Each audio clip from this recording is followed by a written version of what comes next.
ഈ ലോകത്തിൻ്റെ ചരിത്രത്തെ അതിൻ്റെ രത്നച്ചുരുക്കം മനസ്സിലാക്കിയാൽ ഈ യുദ്ധങ്ങളും കലഹങ്ങളുമെല്ലാം അനേകരുടെ വിശ്വാസത്തെ കെടുത്തിയിട്ടുണ്ട്.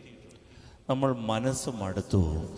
എന്തുകൊണ്ട് ദൈവം ഈ നിരപരാധികളെ ഇങ്ങനെ കൊല്ലാൻ ഒക്കെ വിട്ടുകൊടുക്കുന്നു? ദൈവം എന്തുകൊണ്ട് ഈ തിന്മ അനുവദിക്കുന്നു? ദൈവം എന്തുകൊണ്ട് ഇടപെടുന്നില്ല? ദൈവം എന്തേ മിണ്ടാത്തത് എന്നൊക്കെ ചിന്തിച്ച് ഈ വിശ്വാസം നഷ്ടപ്പെടുത്തി കളയുന്ന ഒരുപാട് ആളുകളുണ്ട്. ചിലരൊക്കെ ഈ വിശ്വാസ ജീവിതം ത്യജിച്ച് നഷ്ടപ്പെടുത്തി കളയുന്നത് കൊണ്ട് നമ്മൾ ഇന്ന് ഒരു അധ്യായം, അതുമായി ബന്ധപ്പെട്ടുകൊണ്ടൊരു അധ്യായം ലൂക്കാ സുവിശേഷകൻ നമ്മളോട് പറയുന്നത് നമ്മൾ ധ്യാനിക്കുകയാണ്. ഹല്ലേലൂയ. ഏറ്റുപറഞ്ഞ് പ്രാർത്ഥിക്കാം. കർത്താവേ, അങ്ങയുടെ തിരുവചനത്തിന്റെ മാധുര്യം അനുഭവിക്കാനും അങ്ങയുടെ വചനത്തിന്റെ പൊരുളുകളെ മനസ്സിലാക്കാനും എൻ്റെ ബുദ്ധിയെ പ്രകാശിപ്പിക്കണമേ. Hallelujah, hallelujah. സ്നേഹമുള്ളവരെ, ലൂക്കായുടെ സുവിശേഷം 13-ാം അധ്യായത്തെ നമുക്കിങ്ങനെ പറയാം, ലോക ചരിത്രത്തിൻ്റെ രത്ന ചുരുക്കമാണ് ഈ അധ്യായം. ഞാനൊന്നുകൂടെ ആവർത്തിക്കാം. ലോക ചരിത്രത്തിൻ്റെ രത്ന ചുരുക്കം ഈ അധ്യായം നിങ്ങൾ വായിക്കണം. വായിക്കുമ്പോൾ നമുക്ക് മനസ്സിലാകും, ലോകത്തിൻ്റെ ചരിത്രം മുഴുവനും ആറ്റിക്കുറുക്കി ഒരു ചിമിഴിലാക്കി ലൂക്കാ സുവിശേഷകൻ ഒരു അധ്യായത്തിൽ എഴുതി ചേർത്താൽ ആ അധ്യായമാണ് എത്രാം അധ്യായം? ലൂക്കാ 13. ഹല്ലേലൂയ. അപ്പോൾ ഈ അധ്യായത്തിൻ്റെ തുടക്കത്തിലെ 5 വാക്യവും ഒടുക്കത്തിലെ 5 വാക്യവും എന്ന് പറഞ്ഞാൽ, ലൂക്കായുടെ സുവിശേഷത്തിൻ്റെ തുടക്കത്തിലുള്ള 5 വാക്യമാണ് ലൂക്കായുടെ സുവിശേഷം 13-ന്റെ 1 മുതൽ 5 വരെയുള്ള വാക്യങ്ങൾ. ഈ വാക്യങ്ങളും അവസാനത്തെ 31 മുതൽ 35 വരെയുള്ള വാക്യങ്ങളും 2 രാജാക്കന്മാരെ കുറിച്ചാണ് പറയുന്നത്. ആദ്യമേ ലിയ വായിക്കും. ആദ്യത്തെ 1 മുതൽ 5 വരെയുള്ള വാക്യങ്ങൾ വായിച്ച്. ഗലീലക്കാരായ ഏതാനും പേരുടെ ബലികളിൽ അവരുടെ രക്തം കൂടി പീലാത്തോസ് കലർത്തിയ വിവരം ആ സമയത്ത് അവിടെയുണ്ടായിരുന്ന ചിലർ അവനെ അറിയിച്ചു. ഇവിടെ ഒരു രാജാവിനെ കുറിച്ച് പറയുന്നുണ്ട്. ഈ രാജാവിന്റെ പേരാണ് ഏത്? ശ്രദ്ധിക്കുന്നില്ലേ? പീലാത്തോസ്. പീലാത്തോസ് രാജാവ്. ഒന്നുകൂടെ വായിച്ചത്. ഗലീലിയക്കാരായ ഏതാനും പേരുടെ ബലികളിൽ അവരുടെ രക്തം കൂടി പീലാത്തോസ് കലർത്തിയ വിവരം ആ സമയത്ത് അവിടെയുണ്ടായിരുന്ന ചിലർ അവനെ അറിയിച്ചു. ജെറുസലേം ദേവാലയം ഗലീലിയിൽ നിന്ന് 100 കിലോമീറ്റർ അകലെയുള്ള വലിയ ദേവാലയമാണ്. ആ ദേവാലയത്തിൽ ഗലീലിയിൽ നിന്ന് വന്ന ഏതാനും പേര് ബലിയർപ്പിക്കാൻ വന്നു. അപ്പോൾ പീലാത്തോസ് അവരെയും കൂടെ പിടിച്ച് അവരുടെ ബലിയിൽ അവരെയും കൂടെ കൊന്ന് ചോര ഒഴുക്കി. അതിൻ്റെ കാരണം ചരിത്രം പറയുന്നത്, ഇത് AD 29 നീസാൻ മാസം 14-ാം തീയതി നടന്ന സംഭവമാണെന്നാണ് ചരിത്രകാരന്മാർ പറയുന്നത്.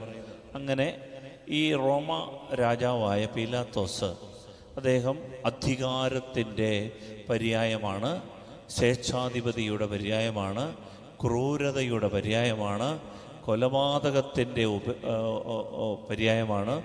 അദ്ദേഹം ഇങ്ങനെ അക്രമ രാഷ്ട്രീയത്തിൻ്റെ ശൈലികളിൽ ആളുകളെ അടിച്ചമർത്തി മനുഷ്യൻ്റെ മേൽ മനുഷ്യസവാരി നടത്തി ജീവിക്കുന്ന ഒരാളാണ് പീലാത്തോസ്. ഇപ്പം ലോകരാഷ്ട്രത്തിലെ ഒരു വലിയ ലോകരാജ്യങ്ങളിൽ ഒരു വലിയ സമൂഹം ഇങ്ങനെയാണ്. അധികാരങ്ങൾ ഇങ്ങനെ കൈയാളും. മനുഷ്യരുടെ മേൽ ഇങ്ങനെ നിഷ്കരുണ മനുഷ്യരെ കൊന്നൊടുക്കും. അങ്ങനെ ഒരു ആളാണ് ആര്? പീലാത്തോസ്.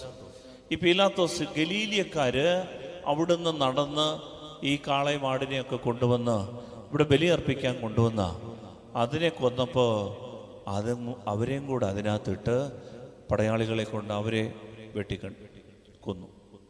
അതിൻ്റെ കാരണം പറയുന്നത്, ഈ യഹൂദരുടെ ഇടയിൽ സെലട്സ് എന്ന് പറയുന്ന ചില ആളുകളുണ്ട്. സെലട്സ് എന്ന് പറഞ്ഞാൽ തീവ്രവാദികളായ ചില ആളുകളുണ്ട്. എല്ലാ സമൂഹത്തിലും ഉണ്ട്. മൗലികവാദികൾ, അല്ലേ, തീവ്രവാദികൾ, തീവ്രവാദ സ്വഭാവമുള്ളവർ കുടുംബങ്ങളിലുണ്ട്, സഭയിലുണ്ട്, സമുദായങ്ങളിലുണ്ട്, മതങ്ങളിലുണ്ട്.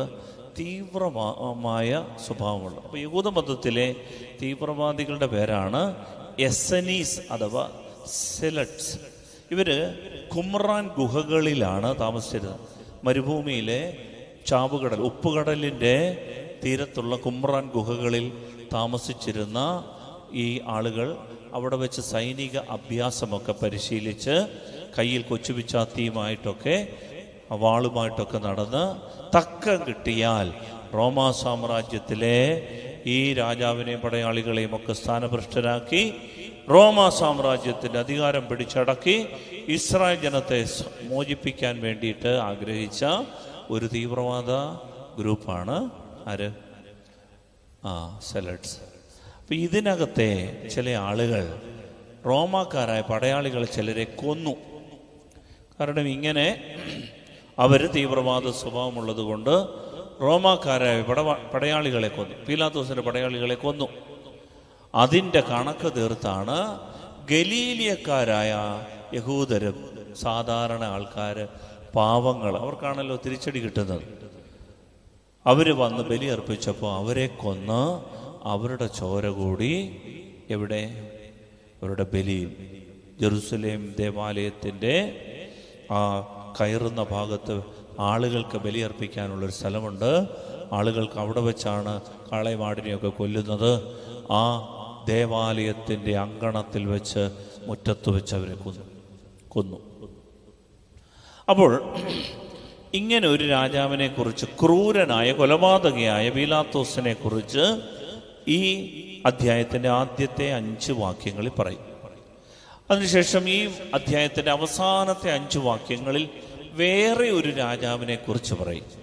ഈ രാജാവിനെ കുറിച്ച് വായിക്കാം 31 മുതൽ.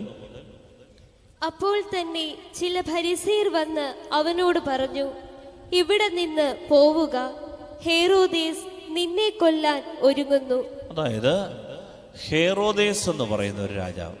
ഈ രാജാവ് ക്രൂരനൊന്നുമല്ല, പക്ഷേ സ്ത്രീലംബടനായ, വ്യഭിചാരിയായ, ജഡമായി കഴിഞ്ഞ, ലൗകികനായി കഴിഞ്ഞ ഒരു രാജാവ്. അങ്ങനെ സുഖമോഹങ്ങളിലും മദ്യപാനത്തിലും ആസക്തികളിലും ഒക്കെ കഴിഞ്ഞ് ഇങ്ങനെ സുഖമനുഭവിച്ച് ജീവിച്ച ഒരു രാജാവ്. ഇതാണ് ഹേറോദേസ് രാജാവ്. അദ്ദേഹത്തെക്കുറിച്ചൊക്കെ നമ്മൾ കാണുന്നുണ്ട്. ഹേറോദേസ് തൻ്റെ സഹോദരനായ ഫിലിപ്പിൻ്റെ ഭാര്യ ഹേറോദ്യയെ, തൻ്റെയൊക്കെ ഭാര്യമാരുണ്ടായിരിക്കെ അതിനെയും കൂടി ഇങ്ങനെ വെച്ച് അനുഭവിച്ചുകൊണ്ടിരുന്ന ഒരു കാലത്ത് സ്നാപക യോഹന്നാൻ വന്നിട്ട് പറഞ്ഞു, ഹേറോദേസ് നീ ചെയ്യുന്നത് ശരിയല്ല, നീ ആരടാ ചോദിക്കാനെന്ന് പറഞ്ഞ് സ്നാപകൻ്റെയൊക്കെ ശിരസ് വെട്ടിയ സംഭവമൊക്കെ നമുക്കറിയാം. അപ്പോഴങ്ങനെ ഒരു രാജാവ്. ഇതിൻ്റെ രത്ന ചുരുക്കം ഇത്രയേ ഉള്ളൂ. ശ്രദ്ധിക്കണേ, ഇതിൻ്റെ രത്ന ചുരുക്കം ഇത്രയേ ഉള്ളൂ. ലോകത്തിൽ രാജ്യങ്ങൾ, രാജാക്കന്മാർ ഭരിക്കും. ഈ രാജാക്കന്മാരുടെ രീതി ഒന്ന് ക്രൂരതയുടെ, രാഷ്ട്രീയമായ വ്യവസ്ഥിതികളെ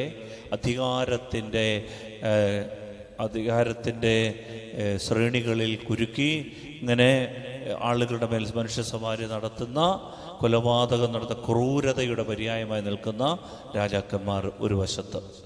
അല്ലെങ്കിൽ ഈ പണവും പ്രതാപവും കീർത്തിയും പെരുമയും പ്രശസ്തിയും ഒക്കെ സ്വന്തം സുഖത്തിന് വേണ്ടി ആളുകളെ നികുതി ഭാരം ചുമത്തി, ആളുകളെ പെടാപ്പാടുപെടുത്തി അവരിൽ നിന്ന് മുഴുവൻ നികുതി പണവും പിരിച്ചെടുത്ത് സ്വന്തം കീശ വീർപ്പിക്കുന്ന, സ്വന്തം കുടുംബത്തിൻ്റെ മാത്രം വിശ്രദ്ധിക്ക് വേണ്ടി ഈ സുഖലോലുപരായി ജീവിക്കുന്ന രാജാക്കന്മാർ. അപ്പം ഇങ്ങനെ 2 രാജാക്കന്മാരെ കുറിച്ച് പറഞ്ഞിട്ട് ശ്രദ്ധിക്കണേ, എന്നിട്ട് ലൂക്കാ സുവിശേഷകൻ ദൈവരാജ്യത്തെക്കുറിച്ച് പറയുന്നുണ്ട്. അതാണ് ഈ ലൂക്കായുടെ സുവിശേഷത്തിൻ്റെ ഏറ്റവും ഹൃദയഭാഗം എന്ന് പറഞ്ഞാൽ. അദ്ദേഹത്തിൻ്റെ എല്ലാ അധ്യായങ്ങളും എടുത്താലും 13-ാം അധ്യായമാണ് ഏറ്റവും മധ്യഭാഗത്തുള്ള അധ്യായം. ആ മധ്യഭാഗത്തുള്ള അധ്യായത്തിൻ്റെ ഏറ്റവും മധ്യത്തിൽ എഴുതിയിരിക്കുന്ന 2 വാക്യങ്ങളാണ് ഏതൊക്കെ? സ്വർഗരാജ്യത്തെക്കുറിച്ച് പറയുന്ന വാക്യങ്ങൾ ഏതൊക്കെയാ? വായിച്ചു. അവൻ പറഞ്ഞു, ദൈവരാജ്യം എന്തിനോട് സദൃശ്യമാണ്? അതേത് വാക്യമാ? 18, 19, 20, 21, 22 വാക്യങ്ങൾ അല്ലേ? അത്രയും വാക്യങ്ങളാണ് ഈ സുവിശേഷത്തിൻ്റെ ഹൃദയം. അതായത് ലോകത്തിൻ്റെ രാജ്യത്തിൻ്റെ രീതിയാണ് ഇന്ന് കാണുന്ന യുദ്ധങ്ങൾ, മിസൈലുകൾ, കലഹങ്ങൾ, അപകടങ്ങൾ. ഇന്ന് ഈ ലോകത്തിൻ്റെ അധികാരങ്ങൾ പിടിച്ചെടുക്കുക, സ്വന്തം കീശ വീർപ്പിക്കുക, സ്വന്തം കുടുംബത്തെ വളർത്തുക. ഇങ്ങനെ 2 ലോകരാജ്യങ്ങളിലെ രാജാക്കന്മാരെ കുറിച്ച് പറഞ്ഞിട്ട് ലൂക്കാ സുവിശേഷകൻ യേശു ക്രിസ്തുവിൻ്റെ ദൈവരാജ്യത്തെക്കുറിച്ച് പ്രിയപ്പെട്ട മക്കളെ പഠിപ്പിക്കുകയാണ്. എന്തിനാണ് പഠിപ്പിക്കുന്നത് അറിയാമോ?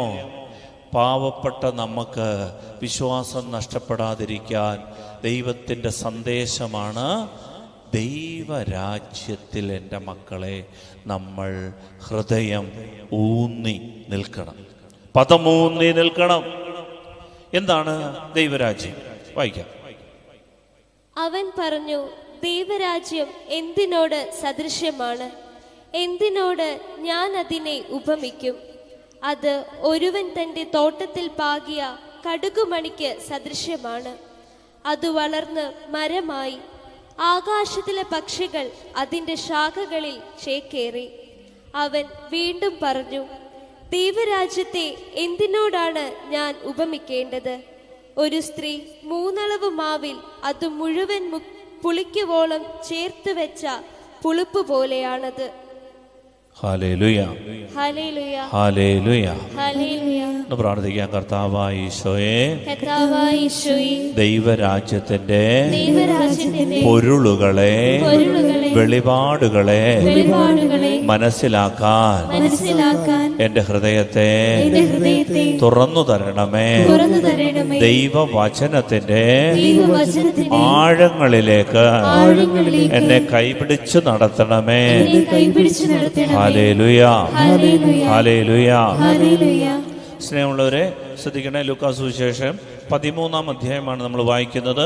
ആദ്യത്തെ 5 വാക്യങ്ങൾ പീലാത്തോസ് എന്ന് പറയുന്ന ക്രൂരനായ ഒരു രാജാവിനെ കുറിച്ച് പറഞ്ഞിട്ട് അവസാനത്തെ 31 മുതൽ 35 വരെയുള്ള വാക്യങ്ങളിൽ ഹെറോദേസ് എന്ന് പറയുന്ന സ്ത്രീലമ്പടനായ, സുഖലോലുപനായ, അധികാരമോഹിയായ, സ്വാർത്ഥനായ ഒരു രാജാവിനെ കുറിച്ച് പറഞ്ഞിട്ട് ഇതിൻ്റെ 2ൻ്റെയും മധ്യത്തിൽ 18 മുതൽ 22 വരെയുള്ള വാക്യങ്ങൾ, ആ വാക്യങ്ങൾ ലൂക്കാ പറയാണ്, മക്കളെ, ഈ 2 കാര്യവുമല്ല ദൈവരാജ്യം. ദൈവരാജ്യം എന്ന് പറയുന്നത് ക്രൂരതയുടെ അധികാരങ്ങളോ രാഷ്ട്രീയ ശൈലികളോ അല്ല, പിടിച്ചടക്കി വെച്ചനുഭവിക്കുന്ന രീതികളല്ല, മറിച്ച് അത് കടുകുമണി പോലെയാണ്. ദൈവരാജ്യം എന്ന് പറയുന്നത് ഈ ലോകത്തിൻ്റെ സുഖലോലുപതകളല്ല, ആസക്തികളല്ല, ഈ ലോകത്തിൻ്റെ പണവും പ്രതാപവും അല്ല, മായ കാഴ്ചകളല്ല. ദൈവരാജ്യം എന്ന് പറയുന്നത് പുളിപ്പ് പോലെയാണ്. Hallelujah, hallelujah. എന്നിട്ട് ഇതെന്താ പറയാൻ കാര്യം എന്നറിയാം? എന്താണ് ഈ കടുകുമണി? ഏറ്റവും ചെറിയ ഒരു വിത്താണ്. ഏത് കടുക്. കാച്ചില്, ചേന, വാഴക്കൊല, തേങ്ങാക്കൊല, ഇതൊക്കെ തേങ്ങാക്കൊല, തെങ്ങിൻ്റെ കണ്ടിട്ടില്ലേ? ഇതൊക്കെ വലിയ മുഴുപ്പുണ്ട്. പക്ഷെ കടുക് ഇച്ചിരിയേ ഉള്ളൂ. ജോഹാനെ, കടുക് ഇച്ചിരിയേ ഉള്ളൂ. അപ്പം ഈ കടുക് പക്ഷേ ഇതുപോലെയാണ് ഈശോ പറയുന്നത് ദൈവരാജ്യം. ഇത് പക്ഷെ ചെറുതാണെങ്കിലും കാണാനില്ല, ഇതിനകത്ത് അധികാര കസേരകളില്ല. പ്രിയപ്പെട്ട, ദൈവരാജ്യത്തെക്കുറിച്ചുള്ള ഈശോയുടെ പഠിപ്പിക്കലാണ്. ഇതിനകത്ത് വലിയ പണത്തിൻ്റെ കുത്തൊഴുക്കില്ല, ഇത് സൗന്ദര്യത്തിൻ്റെ ഹുങ്കില്ല, കായിക ബലത്തിൻ്റെയോ കുതിരസവാരികളുടെയോ ആക്രോശങ്ങളില്ല. ഇത് ചെറിയ വിത്ത, പക്ഷെ ഇതിനകത്ത് ജീവനുണ്ട്. ഇത് വിശ്വസിക്കണം. വിശ്വസിക്കുന്നവർ പറ ഹല്ലേലൂയ, ഹല്ലേലൂയ, ഹല്ലേലൂയ. ജീവൻ ഉള്ളിലുണ്ട്. എൻ്റെ പ്രിയപ്പെട്ടവരെ, പലരും സഭയ്ക്ക് ജീവനുണ്ടോ, ഈ വിശ്വാസം എന്തിനാ ഈ പള്ളി, എന്തിനാ ഈ ഇങ്ങനെയുള്ള കാര്യങ്ങളൊക്കെ എന്നൊക്കെ കരുതുമ്പോൾ ദൈവത്തിൻ്റെ വചനം യേശുക്രിസ്തു പഠിപ്പിക്കുക, മക്കളെ, ദൈവരാജ്യം കടുകുമണിക്ക് സദൃശമാ. ഇതിനകത്തൊരു ജീവനുണ്ട്. ഇതൊരിക്കൽ മണ്ണിൽ വീണാൽ അത് നീറി നീറി നീറി പൊട്ടും. എന്നിട്ട് അതിനകത്തെ ജീവൻ പുറത്തു വരും. ആദ്യമേ ഒരു നാമ്പ്, പിന്നതില, വളർന്ന് വളർന്ന് വളർന്ന് ഈശോ പറയാണ്, നമ്മുടെ നാട്ടിലെ കടുക് വള്ളി പോലല്ല, മധ്യപൂർവ്വ ദേശങ്ങളിലെ കടുക് മരം കാണണം, അത് വലിയൊരു വടവൃക്ഷമാണ്. ഈ വലിയ വൃക്ഷത്തിൻ്റെ ശിഖരങ്ങളിൽ ദേശത്തു നിന്ന്, ദിക്കുകളിൽ നിന്ന് കിളികൾ, പറവകൾ വന്ന് വിശ്രമിക്കും, ചേക്കേറും. ഇത് വളരും. ഇതിനൊരു വളർച്ചയുണ്ട്. ഇതൊരിക്കലും തളർന്നു പോവില്ല. ഇത് നമ്മൾ മനസ്സിലാക്കേണ്ടത്, പ്രിയപ്പെട്ടവരെ, ഈ 5 വർഷത്തെ 10 വർഷത്തെ ചരിത്രം എടുത്തിട്ടല്ല, ലോകത്തിന്റെ ചരിത്രം എടുത്ത് പരിശോധിക്കണം. ദൈവം നട്ടത് വളരുക തന്നെ ചെയ്യും. ഹല്ലേലൂയ. വിശ്വാസത്തോട് പറ ഹല്ലേലൂയ. വീണ്ടും പറയാണ്, ഇത് പുളിമാവ് കണക്കെയാണ്. ഒരു സ്ത്രീ ഒരു കലത്തിനകത്ത് മാവ് നനച്ചിളക്കി വെച്ചു, എന്നിട്ട് അല്പം ഈസ്റ്റ് അതിനകത്തിട്ടു. രാവിലെ എഴുന്നേറ്റപ്പോ ഈ പുളിമാവ്, ഈ മാവ് മുഴുവനെ അല്പം ഈസ്റ്റ് പുളിപ്പിച്ചു. എൻ്റെ അർത്ഥം എന്താണെന്നറിയാമോ? അടുത്ത ദിവസം അമ്മച്ച് നോക്കുമ്പോ ഇതിങ്ങനെ പുളിച്ച് വിതുമ്പി ഇതിന്റെ മണ്ടയ്ക്ക് വെച്ചിരുന്ന അടപ്പൊക്കെ തെറിച്ചുപോയി. അടപ്പൊക്കെ ഇത് തറയിൽ കിടക്കുന്നു. ഇതിങ്ങനെ പുളിച്ച് വിതുമ്പി നിൽക്കുന്നു. ഇതെന്നാ സംഭവിച്ചേ? അല്പം പുളിമാവ്. ഇതുപോലെയാണ് അല്പം ദൈവരാജ്യത്തിൻ്റെ ശക്തി എല്ലാത്തിനെയും സ്വാധീനിക്കും. വിശ്വസിക്കുന്നവർ പറ ഹല്ലേലൂയ. ഇൻഫ്ലുവൻസ് ചെയ്യാൻ കഴിവുള്ളതാണ് എൻ്റെ പ്രിയപ്പെട്ടവരെ ദൈവരാജ്യം. ഇൻഫ്ലുവൻസ് ചെയ്യും. മടുത്തു പോകരുത്, നിരാശപ്പെടരുത്, കർത്താവിൽ ആശ്രയിക്കണം. ഈ പുളിമാവ് കണക്കെ, കടുകുമണി കണക്കെ ഒരൽപ്പം പോലെ തോന്നും, ഒന്നുമില്ല, ഒരൽപ്പമേ ഉള്ളൂ. പക്ഷേ ഇത് പുളിച്ചു വിതുമ്പി നമ്മുടെ ജീവിതത്തെ മുഴുവനും, ഈ ലോക ചരിത്രത്തെ മുഴുവനും സ്വാധീനിക്കാൻ കഴിവുള്ളതായി ഇത് മാറും. ഇതാണ് ബൈബിൾ പഠിപ്പിക്കുന്നത്. ഹല്ലേലൂയ, ഹല്ലേലൂയ എന്ന് പറഞ്ഞാൽ, പ്രിയപ്പെട്ടവരെ, വലിയ പ്രസ്ഥാനമല്ലിത്. പക്ഷെ പേടിക്കണ്ട, വളരെ ചെറുതായിരിക്കുന്നതാണ് ദൈവരാജ്യത്തിന്റെ രീതി. വളരെ ചെറുതായിരിക്കുക, ഇതാണ് ദൈവരാജ്യത്തിന്റെ രീതി. ദൈവരാജ്യത്തിന്റെ ശൈലി എന്ന് പറയുന്നത് നമ്മുടെ ഹൃദയത്തിൻ്റെ ഉള്ളിൽ വളരെ ചെറുതായി ഇരിക്കും. ഒരല്പമായിട്ട് തോന്നത്തുള്ളൂ. പ്രാർത്ഥിക്കാനായിട്ട് ദൈവവിചാരം, ദൈവിക ചിന്ത. ഞായറാഴ്ചയൊക്കെ നോക്കിയേ, സൺഡേ സ്കൂളൊക്കെ പഠിക്കുന്നത് 1 മണിക്കൂർ പലരും വന്ന് പറയും, എന്നാ പഠിപ്പിക്കാനായി 1 മണിക്കൂർ? വളരെ ചെറുതായിട്ടിരിക്കും. ഇതിലും വലിയ അധികാരമുള്ളവരെ നമ്മൾ കാണും, വലിയ സമുദായങ്ങളെ കാണും, ജനസംഖ്യയിൽ വളരെ ആൾക്കാർ കാണും. നമ്മളോ 2% വളരെ ചെറുതായിട്ട് തോന്നും. എന്നാൽ വിശ്വസിക്കണം, ഈ ചെറിയ കടുകുമണിക്ക്, പുളിപ്പിന് മുഴുവൻ ലോകത്തെയും സ്വാധീനിക്കാൻ കഴിവുണ്ട്, ജീവനുണ്ട്. ഹല്ലേലൂയ. സ്നേഹത്തോടെ ഹല്ലേലൂയ, ഹല്ലേലൂയ. സ്നേഹമുള്ളവരെ, ഇതിന്റെ പശ്ചാത്തലം കൂടെ നമ്മൾ വായിക്കണം. എന്നിട്ട് കർത്താവ് പറയുകയാണ്, ഈ പീലാത്തോസ് ഈ ഗലീലിയിലെ കുറെ പേരെ കൊന്ന് അവരുടെ ചോര കൂടെ അവരുടെ ബലിയിൽ കലർത്തി. ആ ആളുകൾ ചെന്നിട്ട് പറഞ്ഞു, കർത്താവേ, ഗലീലിയക്കാരെ കുറെ പേര് പീലാത്തോസ് കൊന്നു കേട്ടോ. ഉടനെ ഈശോ എന്നാ മറുപടി പറയുന്നേ? വായിച്ചേ. അവൻ ചോദിച്ചു, ഇവയെല്ലാം അനുഭവിച്ചത് കൊണ്ട് അവർ മറ്റെല്ലാ ഗലീലിയരെക്കാൾ കൂടുതൽ പാപികളായിരുന്നു എന്ന് നിങ്ങൾ കരുതുന്നുവോ? ഇതെല്ലാം സഹിച്ചതുകൊണ്ട് ശ്രദ്ധിച്ച് കേൾക്കണേ, ദൈവത്തിന്റെ വചനം വളരെ മനസ്സിലാക്കണേ. ഈ അക്കിടി ഇവർക്ക് പറ്റി. ഈശോയുടെ നിലപാട് നോക്കണേ.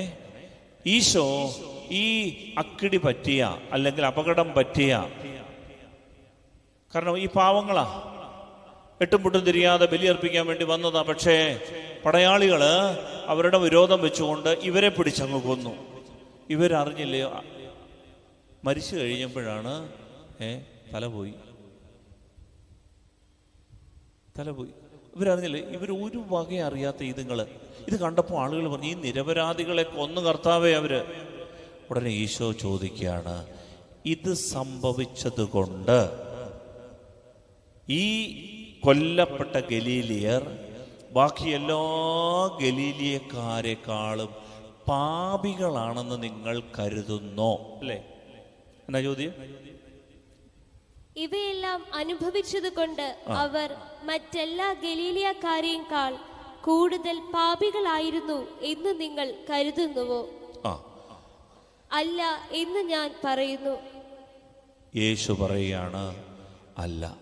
പലരുടെയും ചിന്തയുണ്ട്, ഒരപകടം പറ്റിയാൽ, ഒരു രോഗം വന്നാൽ, ഒരു മരണം സംഭവിച്ചാൽ, നമ്മളുടെ ജീവിതത്തിൽ ഒരു തിന്മ സംഭവിച്ചാൽ നമ്മുടെ മനസ്സിലേക്ക് വരുന്ന ചിന്ത എന്താണെന്നറിയാമോ? മിക്കവാറും ആള് അവനത് കിട്ടേണ്ടതായിരുന്നു, അവന് അത് കിട്ടിയില്ലെങ്കിലേ അത്ഭുതമുള്ളൂ. നമ്മളൊരു ക്രൂരമായ നിഗമനത്തിൽ അങ്ങെത്തും. എന്താണെന്നറിയാമോ? അവനത് വേണമായിരുന്നു, അവക്കത് വേണമായിരുന്നു. എന്നെ ദ്രോഹിച്ചതിന് ദൈവം കൊടുത്ത ശിക്ഷയാണ്, അല്ലെങ്കിൽ വികാരിയച്ഛൻ്റെ ശാപമാണ്. എൻ്റെ പ്രിയപ്പെട്ടവരെ, മണ്ടത്തരം ചിന്തിക്കരുതെന്നാണ് ഈശോ പറയുന്നത്. അങ്ങനെ നമ്മളങ്ങ് വിധി എഴുതുമ്പോൾ ഈശോ ചോദിക്കുകയാണ്, ഇത് സംഭവിച്ചത് കൊണ്ട് അവർ ബാക്കി എല്ലാവരെക്കാൾ പാപികളാണെന്ന് കരുതരുത്. അങ്ങനെയല്ല.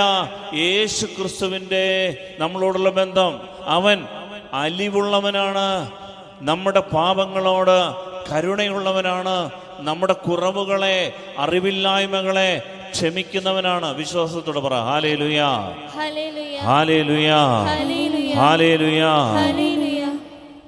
എന്ന് കരുതി ഈശോ വഴുവഴുപ്പുള്ളവനാണെന്ന് കരുതരുത്. എന്ന് പറഞ്ഞാൽ എന്ത് കാര്യം ചെയ്യാൻ ഒരു കുഴപ്പമില്ല, അങ്ങനല്ല.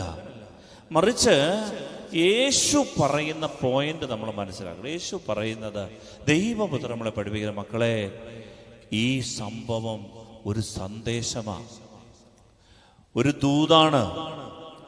ഈ ലോകത്തിൽ നടക്കുന്ന ഓരോ അപകടങ്ങളും, ഓരോ യുദ്ധങ്ങളും, ഈ ലോകത്തിൽ നടക്കുന്ന ഓരോ വിമാന അപകടങ്ങളും ഒരു സന്ദേശമാണ്. എന്താണെന്നറിയാമോ? പശ്ചാത്തപിക്കാൻ സമയം അതിക്രമിക്കരുത്. ഇതാണ് ഇന്നത്തെ സന്ദേശം. ഹല്ലേലൂയ, സ്നേഹത്തോട് പറ ഹല്ലേലൂയ.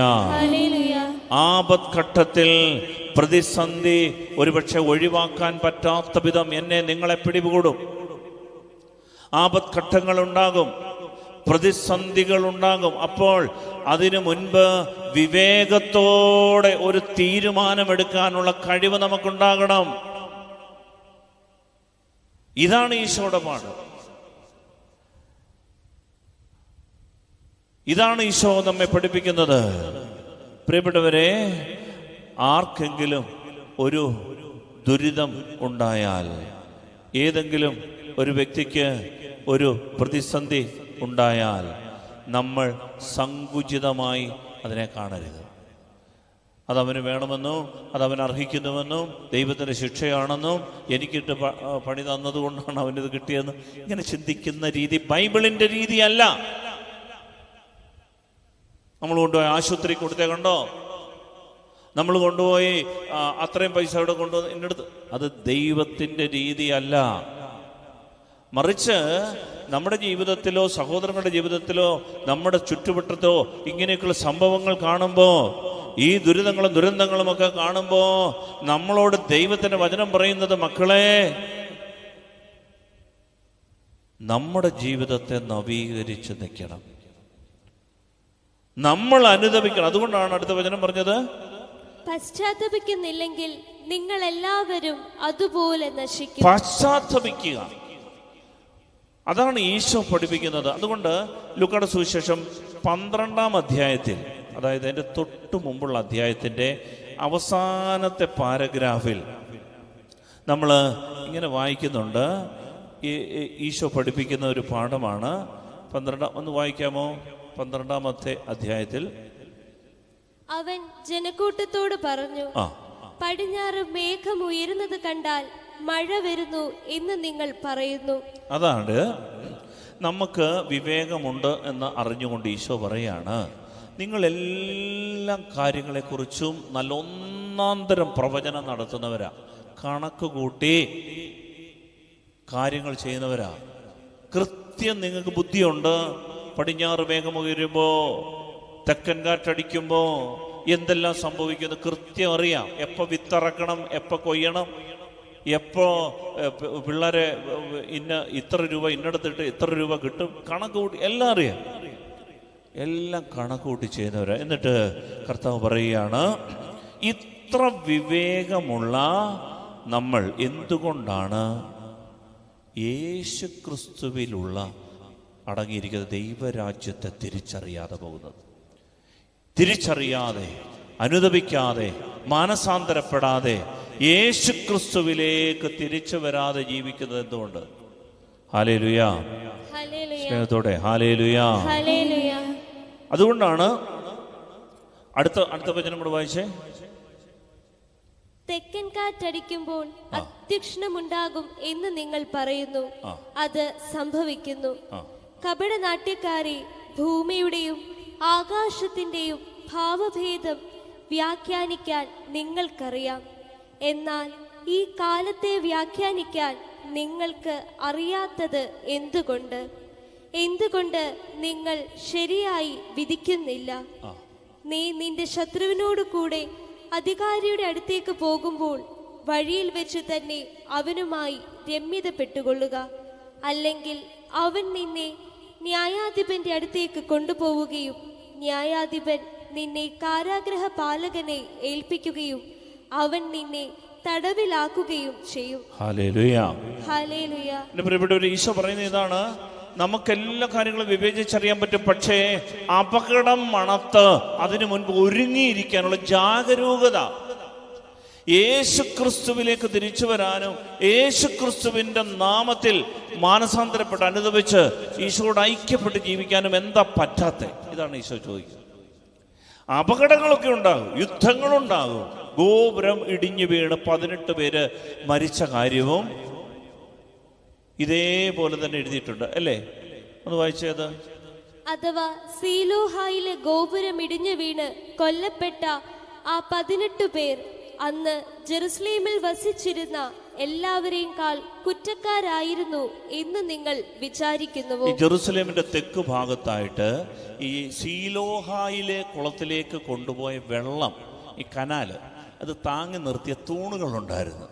അതിലൊരു തൂണ് ഇടിഞ്ഞു വീണ് ഇതിനടിയിൽ നിന്ന് 18 പേര് മരിച്ചുപോയി. ആ സംഭവം എഴുതി വെച്ചിരിക്കുന്നു. അപ്പം ഈ കനാല് താങ്ങി നിർത്തിയ വലിയ തൂണുകളാണ്. ഈ തൂണ് ഇടിഞ്ഞ് ഇതെല്ലാം കൂടെ ഗോപുരം ഇടിഞ്ഞു വീണ് 18 പേര് മരിച്ചു. അപ്പോൾ ഈശോ ചോദിക്കുകയാണ്, ഈ 18 പേര് മരിച്ചത് അവർ പാപികളായതുകൊണ്ടാണോ? എൻ്റെ പ്രിയപ്പെട്ടവരെ, അങ്ങനെ വിധിക്കരുത്. ഒരാൾക്കൊരു അപകടം സംഭവിച്ചാൽ, ആർക്കെങ്കിലും ഒരു ക്ഷീണം സംഭവിച്ചാൽ, ആരെങ്കിലും ഒന്ന് എഴുന്നേൽപ്പില്ലാതെ കുറേ നാൾ കിടന്നുപോയാൽ നമ്മൾ കരുതരുത് കയ്യിലിരിപ്പ് കൊണ്ടാണ്. അങ്ങനെ വിധിക്കരുത്. അതല്ല ബൈബിൾ നമ്മളെ പഠിപ്പിക്കുന്നത്. ബൈബിൾ പഠിപ്പിക്കുന്നത് ഇതൊരു പാഠമാണ് എനിക്ക്, നിനക്ക്. എന്തിനാണെന്നറിയാമോ? ഇതിനു മുമ്പ് ഒരുങ്ങിയിരുന്നു കൊള്ളണം. അതാണ് തൊട്ട് മുമ്പ് നമ്മൾ വായിച്ചത്. നീ നിന്റെ സഹോദരനുമായി ന്യായാസനത്തിലേക്ക് പോകുമ്പോൾ വഴിയിൽ വെച്ച് അവനുമായി രമ്യപ്പെട്ടുകൊള്ളണം. ഇല്ലെങ്കിൽ നീ മജിസ്ട്രേറ്റിൻ്റെ അടുത്ത് ചെല്ലുമ്പോൾ, കോടതിയിൽ ഈ കേസ് പറയുമ്പോൾ, ഈ കേസ് നിനക്കെതിരായാൽ നീ അവസാനത്തെ ചില്ലിക്കാശ് കൊടുക്കുന്നത് വരെ ജയിലിൽ കിടക്കേണ്ടി വരും. അതുകൊണ്ട് കർത്താവ് പറയാണ്, ഈ കേസ് മജിസ്ട്രേറ്റിൻ്റെ അടുത്ത് എത്തുന്നതിന് മുൻപ് സെറ്റിൽ ചെയ്യാനുള്ള വിവേകം ഉണ്ടാകണം. ഈ കേസ് കോടതി ചെല്ലരുത്, കോടതി പോകരുതെന്ന്. അതിനു മുമ്പ് ഇത് സെറ്റിൽ ചെയ്യണം, ഇല്ലെങ്കിൽ പണി കിട്ടും. കർത്താവ് പറയുന്നത് അനുതപിക്കുക, പശ്ചാത്തപിക്കുക. ഇതാണ് എൻ്റെ പ്രിയപ്പെട്ടവരെ ഈശോ നമ്മളോട് പറയുന്ന പാഠം. അല്ലാതെ ഒരു അപകടം സംഭവിക്കുമ്പോൾ അത് അവർക്ക് അത് വേണമായിരുന്നു, അവരുടെ കയ്യിലിരിപ്പതാണ് എന്ന് കരുതി വിധിക്കും. രാജ്യങ്ങളെ വിധിക്കാനോ രാഷ്ട്രീയ വ്യവസ്ഥകളെ വിധിക്കാനോ അല്ല ദൈവം നമ്മളെ വിളിച്ചിരിക്കും. മറിച്ച് നമ്മൾ ഒരുങ്ങി ഇരിക്കുക എന്നുള്ളതാണ്. ഹല്ലേലൂയ. ഇപ്പോൾ തന്നെ അനുതാപവും അനുരഞ്ജനവും ആർജിച്ചെടുത്ത് ജീവിക്കാൻ നമുക്ക് സാധിക്കണം. ഇതാണ് ദൈവരാജ്യത്തിൻ്റെ മക്കൾ ചെയ്യേണ്ടത്. ദൈവരാജ്യത്തിൻ്റെ മക്കൾ ചെയ്യേണ്ടത് അനുതാപത്തോടെ പശ്ചാത്താപത്തോടെ ജീവിക്കുക. അപ്പം ഈ ദൈവരാജ്യത്തിൻ്റെ രീതി എന്താണെന്നറിയാമോ? ഇത് ഈ ദൈവരാജ്യത്തിൽ ഇത് ഹൃദയത്തിൽ നമ്മുടെ ഉള്ളിൽ ഈ ദൈവരാജ്യം തൊട്ട് കിട്ടിയിട്ടുണ്ടെങ്കിൽ ആദ്യത്തെ പടി എന്ന് പറയുന്നത് നമ്മൾ അനുതാപമുള്ളവരായിരിക്കും. നമുക്ക് മാനസാന്തരങ്ങൾ ഉണ്ടാകും. ഹല്ലേലൂയ. ദൈവരാജ്യം ലോകത്തിൻ്റെ രാജ്യമാണ് ശൈലിയെങ്കിൽ, അധികാരവും ഈ സുഖലോലുപതയൊക്കെ ആണെങ്കിൽ നമുക്കൊരിക്കലും മാനസാന്തരപ്പെടാൻ പറ്റില്ല. ഈശോ പറയാണ് ദൈവരാജ്യമാണോ അത് ആദ്യത്തെ പടി നമ്മൾ പശ്ചാത്തപിക്കും, അനുതപിക്കും. എന്നിട്ട് ഒരു കാര്യം കൂടെ പറഞ്ഞുകൊണ്ട് നിർത്താം, ശ്രദ്ധിച്ച് കേൾക്കണേ. എന്നിട്ട് ഈശോ പഠിപ്പിക്കുകയാണ് ഈ ദൈവരാജ്യം എന്ന് പറഞ്ഞാൽ എന്താണ് എന്ന് പഠിപ്പിക്കുന്നതാണ്. 6 മുതലുള്ള വാക്യങ്ങൾ ഒന്ന് വായിക്കും. അവൻ ഈ ഉപമ പറഞ്ഞു. ഒരു ഉപമയിലൂടെ ഈശോ ആ അധ്യായത്തിൽ ദൈവരാജ്യം എന്താണെന്നൊന്ന് പറഞ്ഞു വെക്കുന്നുണ്ട്. ശ്രദ്ധിക്കണേ. ഒരുവൻ മുന്തിരിത്തോട്ടത്തിൽ ഒരു അത്തിവൃക്ഷം നട്ടുപിടിപ്പിച്ചു. അതിൽ പഴമുണ്ടോ എന്ന് നോക്കാൻ അവൻ വന്നു, എന്നാൽ ഒന്നും കണ്ടില്ല. അപ്പോൾ അവൻ കൃഷിക്കാരനോട് പറഞ്ഞു, 3 വർഷമായി ഞാൻ ഈ അത്തിവൃക്ഷത്തിൽ നിന്ന് ഫലം അന്വേഷിച്ചു വരുന്നു, ഒന്നും കാണുന്നില്ല. അത് വെട്ടിക്കളയുക, എന്തിന് നിലം പാഴാക്കണം? കൃഷിക്കാരൻ അവനോട് പറഞ്ഞു, യജമാനനെ, ഈ വർഷം കൂടെ അത് നിൽക്കട്ടെ. ഞാൻ അതിൻ്റെ ചുവടിളക്കി വളമിടാം. മേലിൽ അത് ഫലം നൽകിയേക്കാം, ഇല്ലെങ്കിൽ നീ അത് വെട്ടിക്കളഞ്ഞുകൊള്ളുക. ഹല്ലേലൂയ. ഹല്ലേലൂയ. അപ്പോൾ ഈശോ ഒരു ഉപമ പറഞ്ഞിട്ടാണ് പറയുന്നത് നമ്മിലുള്ള ദൈവരാജ്യത്തിൻ്റെ ഒരു ചിത്രം. അത് ശ്രദ്ധിച്ച് കേൾക്കണേ. ഒരു യജമാനൻ, ഒരു വലിയ സമ്പന്നൻ, അദ്ദേഹത്തിൻ്റെ മുന്തിരിത്തോട്ടത്തിൽ ഒരു അത്തിവൃക്ഷം, ഒരു ഫിഗ് ട്രീ, ഒരു അത്തിവൃക്ഷം നട്ടു. സാധാരണ ഈ മുന്തിരിത്തോട്ടത്തിൽ അത്തിവൃക്ഷം നട്ടുപിടിപ്പിക്കുക എന്ന് പറയുന്നത് സാധാരണ നടത്താറില്ല. അതിൻ്റെ അർത്ഥം എന്താണെന്നറിയാമോ? അത്രമേൽ കെയറോടുകൂടി, അത്രമേൽ പരിഗണന കൊടുത്ത് മുന്തിരിത്തോട്ടത്തിൽ ഒരു അത്തിവൃക്ഷം നട്ടു. അപ്പം ഈ മുന്തിരിത്തോട്ടത്തിലെ അത്തിവൃക്ഷം വളർന്നു ഫ്രൂട്ട് തരാൻ സമയമായി. പക്ഷെ 3 വർഷം നോക്കിയിട്ടും ഫ്രൂട്ടില്ല. 3 വർഷം നോക്കി, നല്ലതായിട്ട് വളർന്ന് നല്ല ഇങ്ങനെ നിൽക്കുകയാണ്, പക്ഷെ ഒരു ഫ്രൂട്ടും ഇല്ല. ഉടനെ കൃഷിക്കാരനെ വിളിച്ചിട്ട് പറഞ്ഞു, കാര്യസ്ഥനെ വിളിച്ചിട്ട് പറഞ്ഞു, അതങ്ങ് വെട്ടിക്കളഞ്ഞേര്. 3 വർഷമായി ഞാനിതിൽ ഫലം അന്വേഷിക്കുന്നു, എന്തിനാ നിലം പാഴാക്കുന്നത്? വെറുതെ ഒരു മുന്തിരിത്തോട്ടത്തിൽ മുന്തിരി നട്ടു വെളുപ്പിക്കാം, ഇത് വെറുതെ ഈ ചൂടലും കൊണ്ട് ഇങ്ങനെ നിൽക്കേണ്ട ആവശ്യം, വെട്ടിക്കളഞ്ഞേക്കാൻ പറഞ്ഞു. ഉടനെ ഈ കൃഷിക്കാരൻ യജമാനനോട് പറയുന്ന കാര്യമാണ്, യജമാനനെ, ഏതായാലും 3 വർഷമായല്ലോ, ഈ വർഷം കൂടെ നിൽക്കട്ടെ, ഈ വർഷം കൂടെ ഞാൻ ഇപ്പോൾ അതിൻ്റെ ചുവട് കിളച്ച് വളമിടാൻ പോവുക. അത് ഫലം തരും, ഇല്ലെങ്കിൽ നീ വെട്ടിക്കളഞ്ഞുകൊള്ളുക. ഒരു വളരെ അർത്ഥതലങ്ങളുള്ള ഒരു സുവിശേഷ ഭാഗമായത്. ഇത് പിതാക്കന്മാർ പറയുന്നത് പരിശുദ്ധ തൃത്വത്തിൻ്റെ സംഭാഷണമെന്നാണ് ഈ ഉപമയെ വിളിക്കുന്നത്. പരിശുദ്ധ തൃത്വത്തിൻ്റെ സംഭാഷണം. എന്ന് പറഞ്ഞാൽ പിതാവായ ദൈവമാണ് ആ വീട്ടുടമസ്ഥൻ, ആ സ്ഥലത്തിൻ്റെ ഉടമ. അദ്ദേഹം പിതാവ് ഞാൻ എന്ന് പറയുന്ന ഒരു അത്തിവൃക്ഷത്തെ മുന്തിരിത്തോട്ടത്തിൽ നട്ടുപിടിപ്പിച്ചു എന്ന് പറഞ്ഞാൽ സഭയിൽ ഈ ബെന്യച്ചൻ എന്ന് പറഞ്ഞ് ഒരു അത്തിവൃക്ഷത്തെ നട്ടു. എന്നിട്ട് വളർന്ന് വളർന്ന് വലുതാക്കി ഫ്രൂട്ട് തരാൻ സമയമായി. 3 വർഷമായിട്ട് പിതാവായ ദൈവം എന്നെ നോക്കും, ഒരു ഫ്രൂട്ടും ഇല്ല, ഒരു കാര്യമില്ല. ഇങ്ങനെ തെക്ക് വടക്ക് നടക്കുക.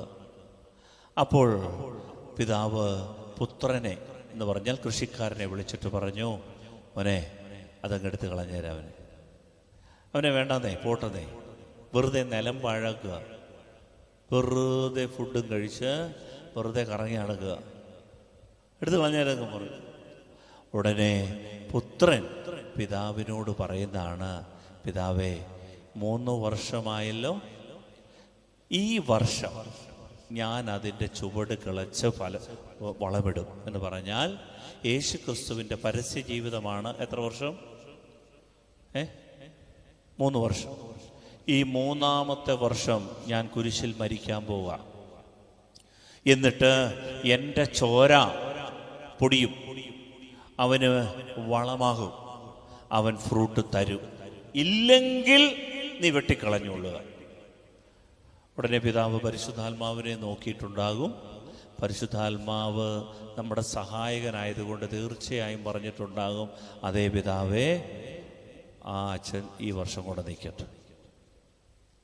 സ്നേഹമുള്ളവരെ ശ്രദ്ധിച്ചു കേൾക്കണേ, ഇതാണ് ദൈവരാജ്യത്തിൻ്റെ ആ ചെറിയ തുടക്കം. എന്താണ് ദൈവരാജ്യം? ദൈവരാജ്യം എന്ന് പറയുന്നത് ഈ ചെറിയ തുടക്കമാണ്. ആരാ തുടങ്ങി വെച്ചോന്നറിയാമോ?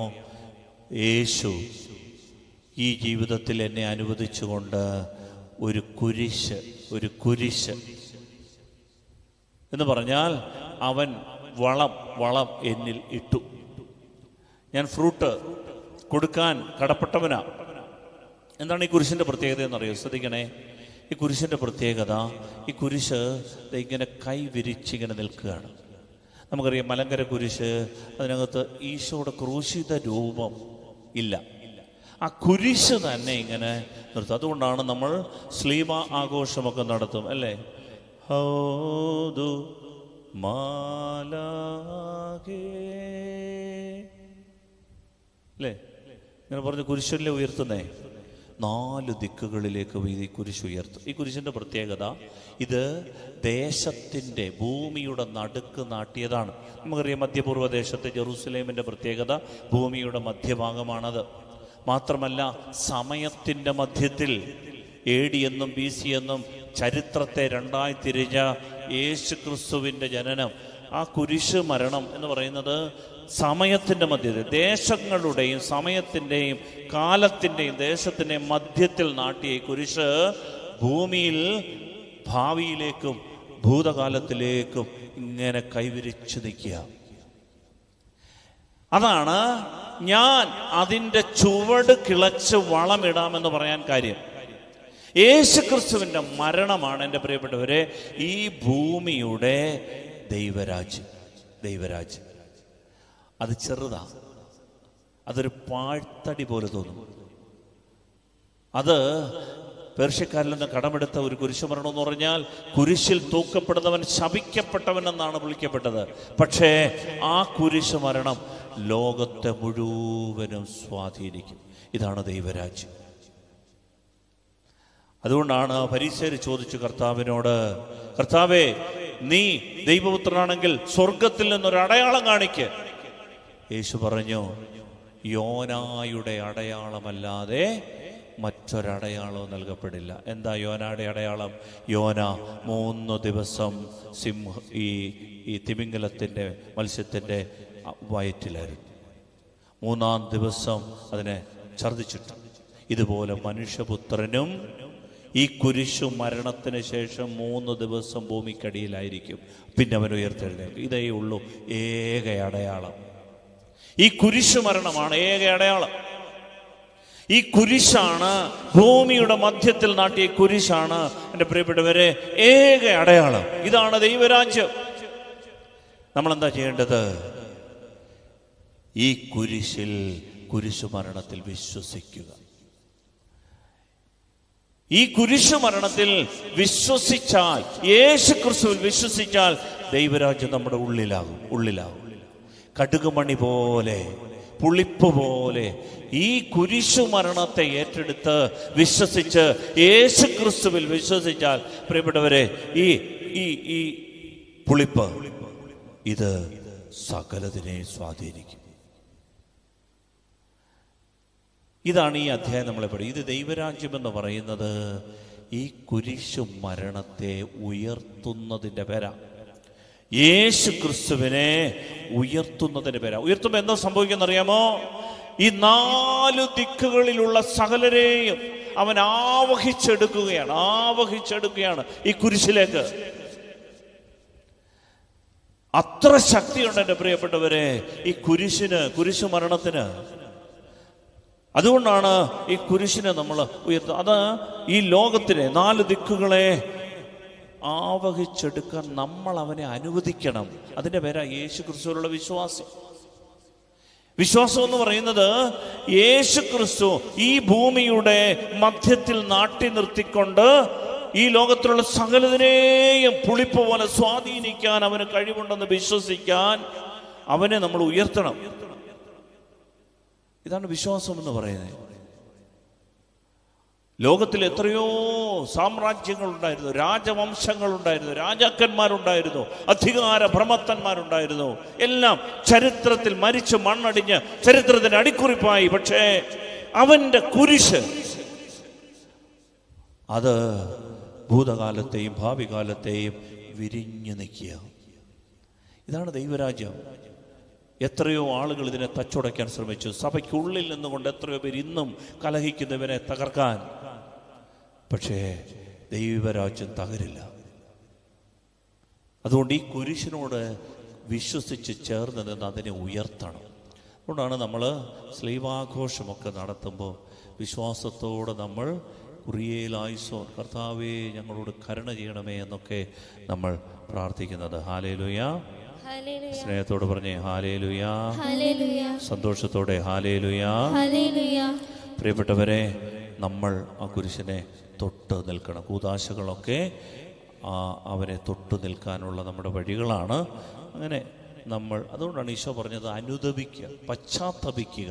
എന്നിട്ട് യേശു ക്രിസ്തു എനിക്ക് വേണ്ടി ഈ വർഷം എൻ്റെ ചുവട് കളച്ച് വളമിടുന്ന അവൻ്റെ രക്തം, അവൻ്റെ കുരിശുമരണം, അതിനെ ഉയർത്തുക. അതിന് എല്ലാത്തിനെയും ആവഹിച്ചെടുക്കാൻ കഴിവുണ്ടെന്ന് വിശ്വസിക്കുക. അതാണ് ദൈവരാജ്യം. അത് കടുകുമണി പോലെയാണ്, അത് പുളിപ്പ് പോലെയാണ്. മറ്റൊന്നിലും സത്യമില്ല. യേശു ക്രിസ്തുവിന് മാത്രമേ ഉള്ളൂ സത്യം.